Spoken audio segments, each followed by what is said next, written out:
In 1968, archaeologists working among the ruins of Capernaum found something no ancient text could replace: the walls of a house, a fisherman's house, a house that, according to all available evidence, may have been the home of Simon Peter. What lay within those ruins changed forever what we know about the life of the man Jesus called the Rock. Capernaum stood on the northwestern shore of the Sea of Galilee, in a region that today corresponds to northern Israel. In the 1st century, it was a small town, functionally invisible by Roman standards. No defensive walls, no permanent military garrison, no amphitheater, no monumental aqueduct. Yet it was crossed by one of the busiest trade routes in the ancient Middle East, the Via Maris, the road of the sea that connected Egypt to Mesopotamia and passed directly through that very place. The constant traffic of caravans, merchants and troops created unceasing demand for food, and the principal product Capernaum could offer was fish. Fresh fish for local consumption, salted and dried fish for export, processed fish that traveled for months in barrels before reaching the tables of people who had never seen the lake. The Sea of Galilee is 21 kilometers long and 13 kilometers wide at its broadest point. It seems modest on a map, but anyone who has been caught in the middle of it when winds descend from the hills of the Golan region and transform its smooth surface into a wall of waves within minutes understands why the Gospels speak of storms with such urgency. The lake sits 209 meters below sea level, encircled by a ring of mountains and hills that act as wind funnels. The warm air at the bottom of the valley collides with cold currents sweeping down from the heights, producing sudden, violent climatic shifts with no advance warning that any barometer could detect. This was the water where Simon Peter spent most of his nights. Before entering the house, put into perspective what it means to be a fisherman in that specific environment. It is not the contemplative version of a man with a fishing rod gazing at the horizon while time passes slowly.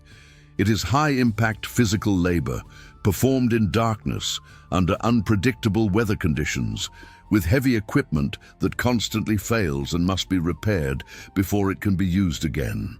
It is a body bent over the side of a wooden boat, hauling nets soaked with water using hands that never fully dry because the process begins again before it ends. It is waking when the town is still in absolute silence and returning when the sun is already high. And doing this not occasionally, but as the permanent structure of every week of every year of one's own existence. The fishermen of Capernaum worked predominantly at night. The Gospel of Luke records exactly this when Peter says to Jesus in chapter 5, verse 5, "Master, we have toiled all night and caught nothing." That was not rhetorical exaggeration. It was a precise description of established routine. Night was the period when schools of tilapia and sardines rose in shoals closer to the surface, making the nets more effective. The day was for selling the catch, repairing what had been damaged and, when the body allowed, resting. The route out depended on wind, moon, and an accumulated knowledge of years regarding the patterns of the lake, where the schools tended to concentrate in each season, which currents pushed the fish toward certain areas, which lake beds were to be avoided because they destroyed the nets. That knowledge was written nowhere.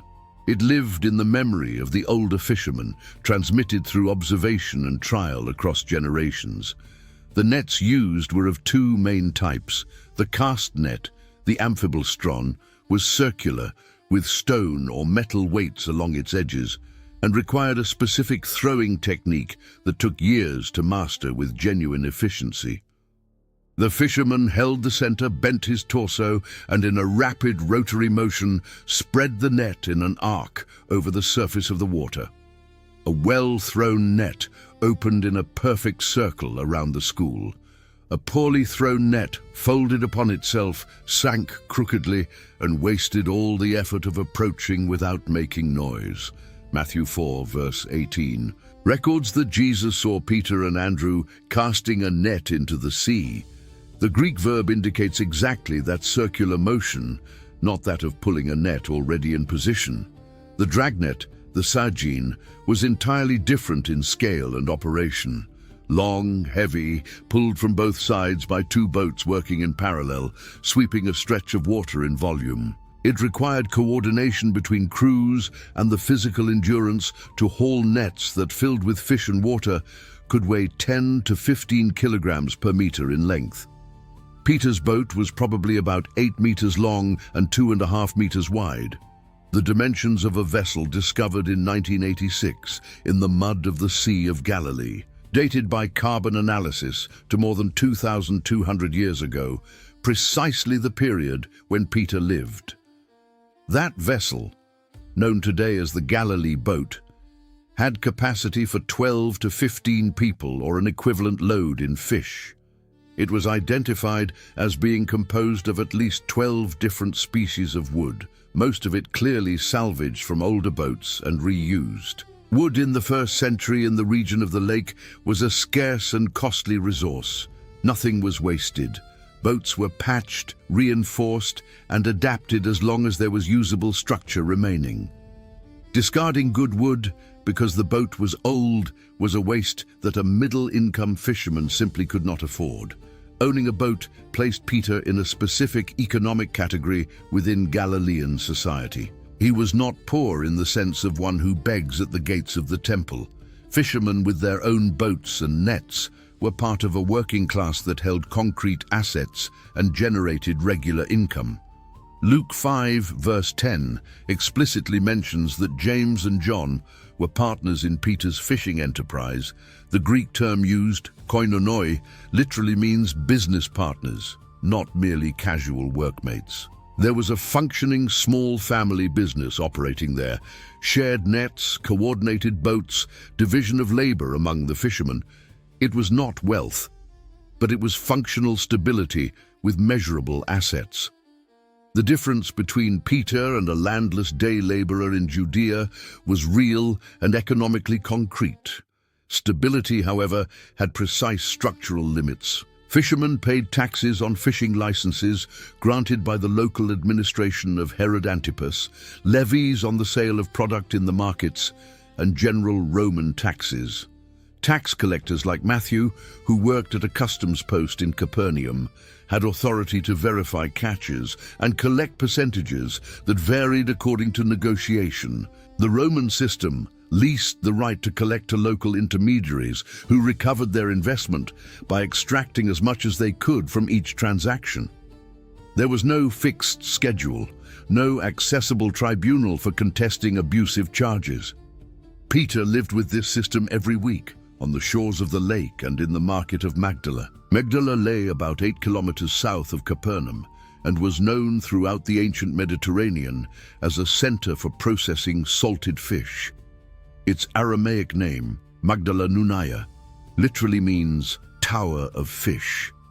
There, fish were gutted, salted in layers inside large stone containers and stacked to cure for weeks. The resulting product lasted months without refrigeration and traveled all along the Mediterranean coast to Rome, to Alexandria, to Antioch. The fish of the Sea of Galilee reached the tables of people who had never seen the lake. Tilapia were the most prized species, compact, firm-fleshed with fewer bones than the lake's sardines.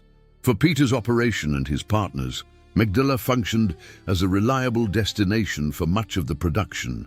The chain was direct: night fishing, transport at dawn, delivery to the processors, payment received in cash or credit. Now the house enters the scene. The 1968 excavations were conducted by Franciscan archaeologists Virgilio Corbo and Stanislao Lofreda, who removed layer by layer of Capernaum soil with the patience of those who know that every centimeter may contain information absent from any text. What they found beneath the ruins of a 5th century octagonal basilica was a dwelling dating from the 1st century before Christ that continued to be occupied and modified for centuries afterward. The identification as Peter's house came from multiple lines of evidence converging on the same point.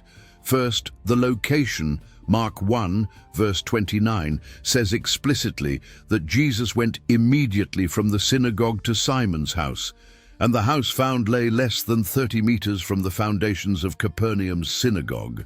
Second, the inscriptions. On the interior walls, more than 100 graffiti left by pilgrims over the centuries were found, written in Aramaic, Greek, Syriac, and Latin, mentioning the name of Peter, Kepha in Aramaic, Petros in Greek, the name of Jesus, and religious invocations that make no sense in an ordinary domestic space devoid of special significance.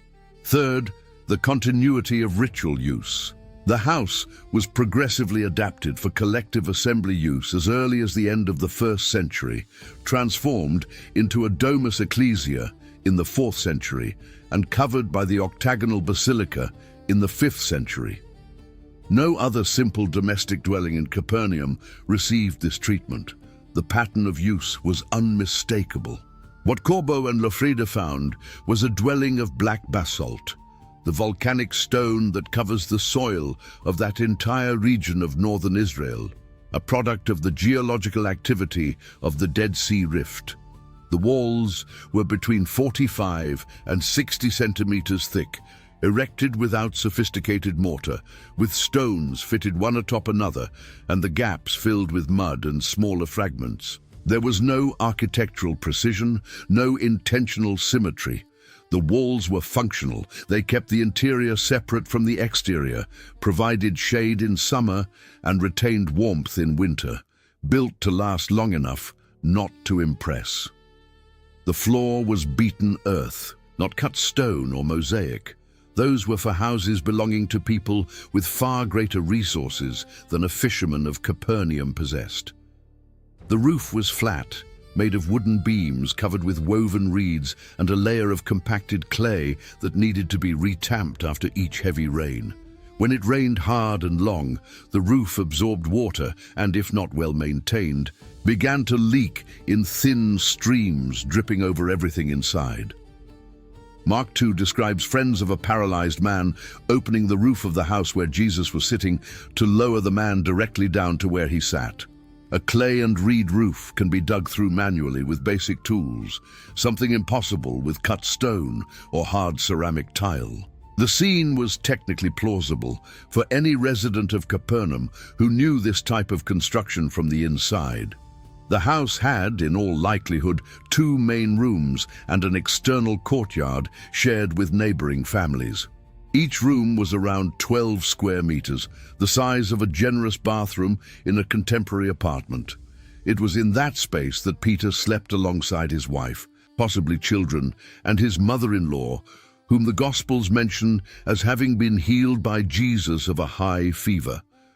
There were no separate rooms, no privacy dividers made of curtains.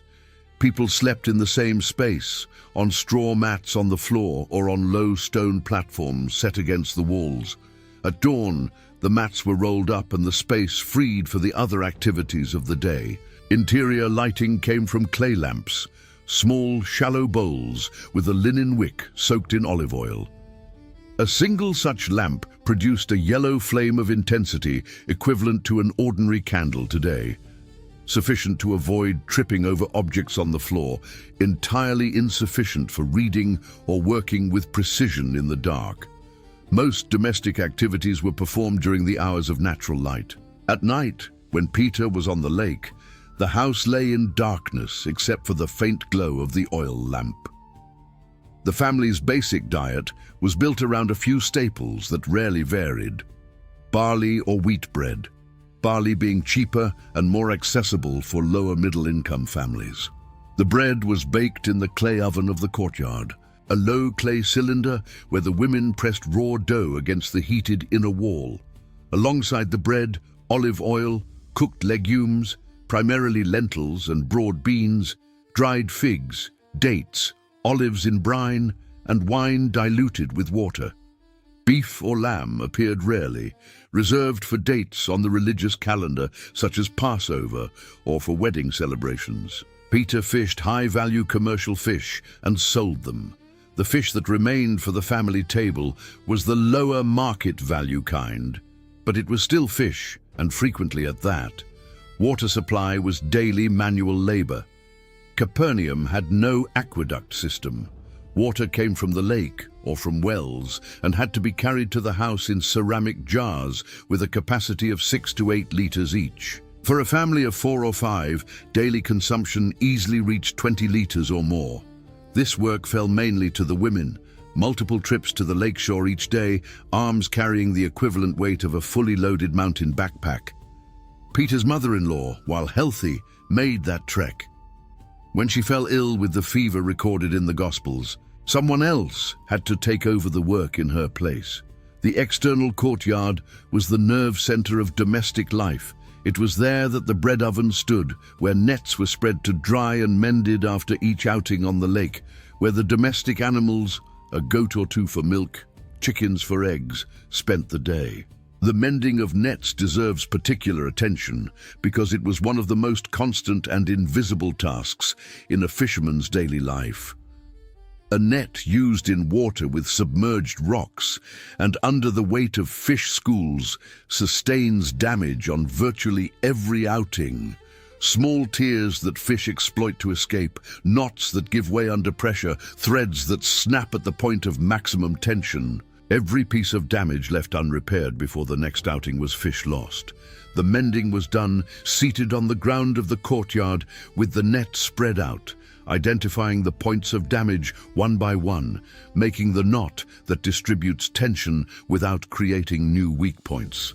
Mark 1, verse 19, records that when Jesus saw James and John, they were in the boat mending the nets. A detail so mundane that anyone from Capernaum passing along the shore at that moment would not have looked twice. The smell of the house was real, dense, and permanent.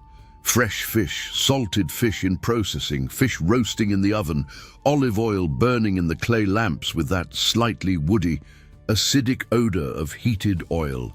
The sweat of people doing physical labor in a Mediterranean climate with no bathing facilities inside the house. The smoke from the oven drifting through the open gaps between the roof and the walls and settling into the black basalt stone. The dampness of nets still wet and spread in the courtyard. The domestic animals with all the olfactory trace that animals leave. It was a compact, warm, organic sensory compound, without the layers of insulation that modernity has placed between people and the smells of the world around them.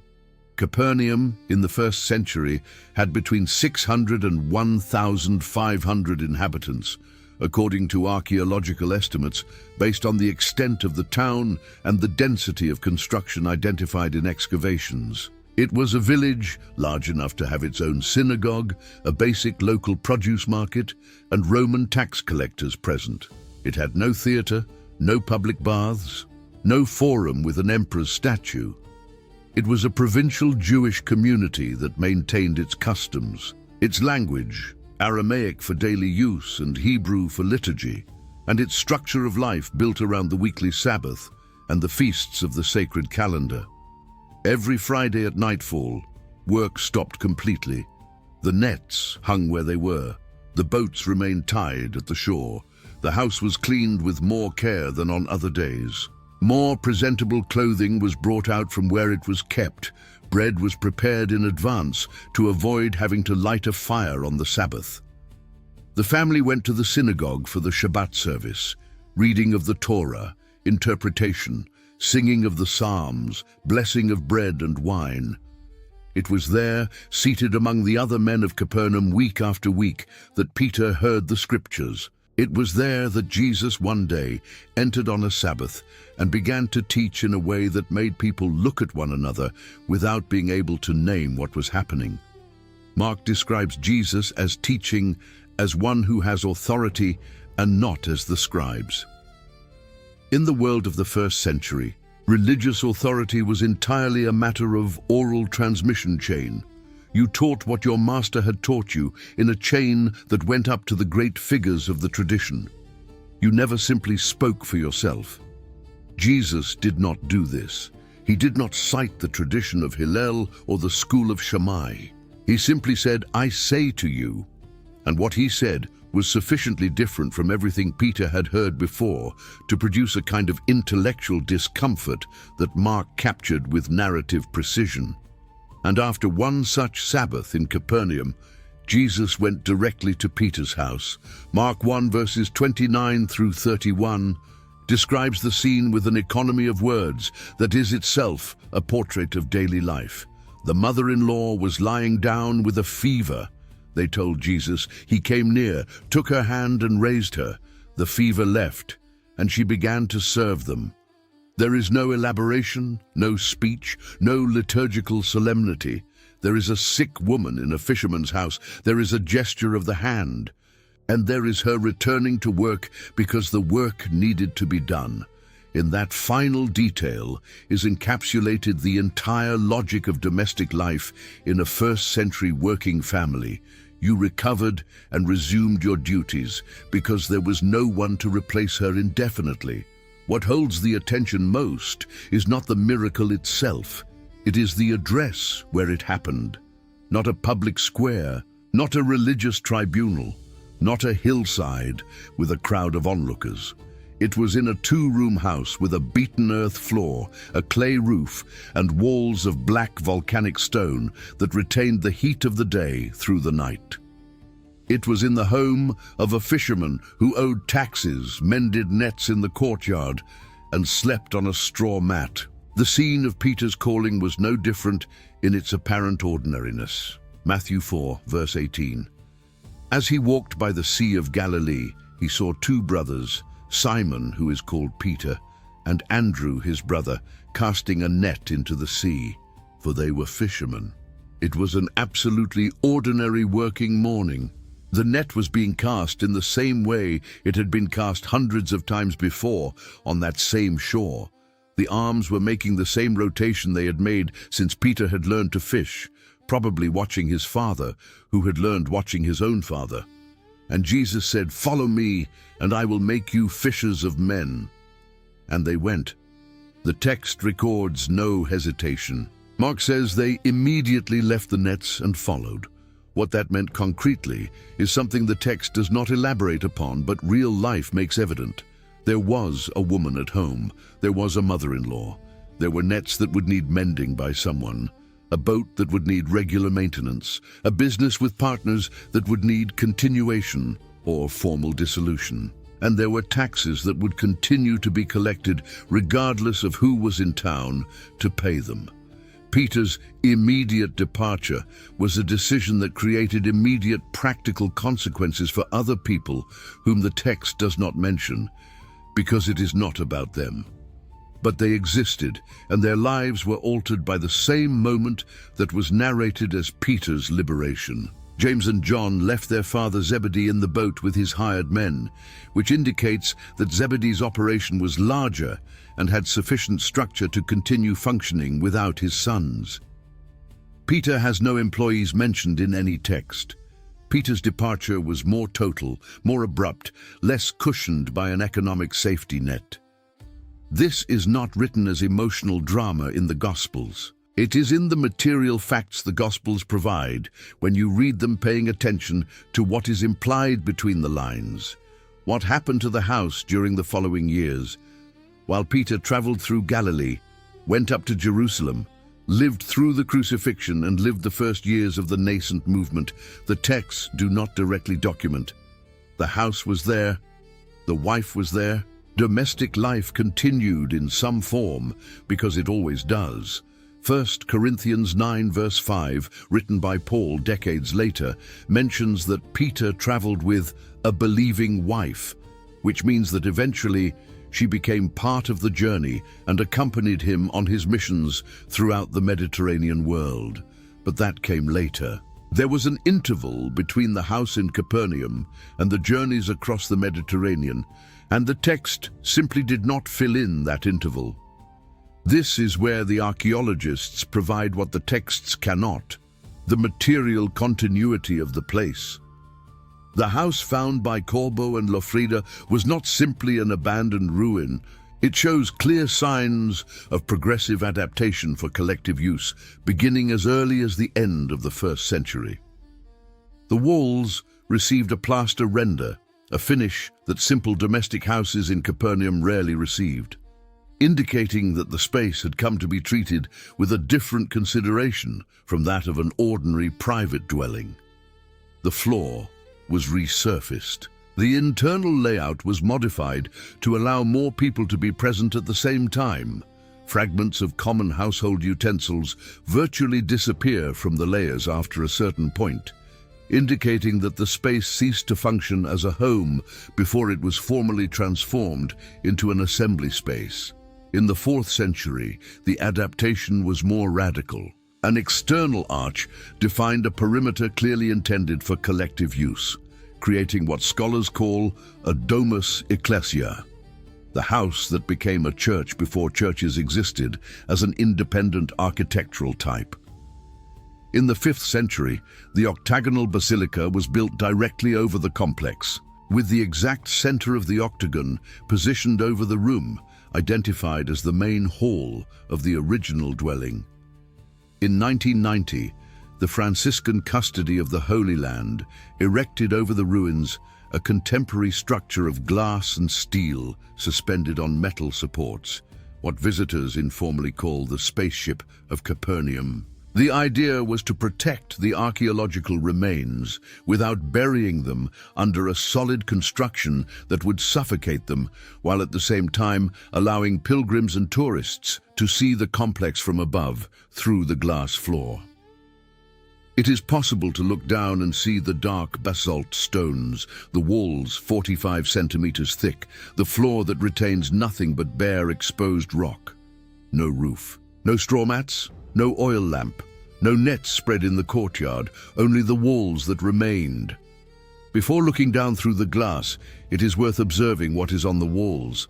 More than 100 inscriptions left by pilgrims over the centuries, in Aramaic, Greek, Latin, and Syriac, mention Peter by name, ask for his intercession, invoke the name of Jesus. People from places Peter never visited traveled hundreds of kilometers to press their hand against those black basalt stones. From Capernaum to Rome is nearly 3,000 kilometers in a straight line. Peter made that journey. He left a 2-room house with unplastered walls and a beaten earth floor, and ended up in one of the greatest capitals of the ancient world, where, according to the consolidated tradition recorded from the beginning of the 2nd century, he was executed under the Emperor Nero, crucified with his head facing downward, declaring himself unworthy to die in the same position as his master. What happened between those 2 points is the content of much of the New Testament, but the starting point was that house, those basalt walls, that 8-meter boat of patched timber, those nets that tore every night and had to be mended every morning. It is difficult to understand the magnitude of a journey without knowing where it began.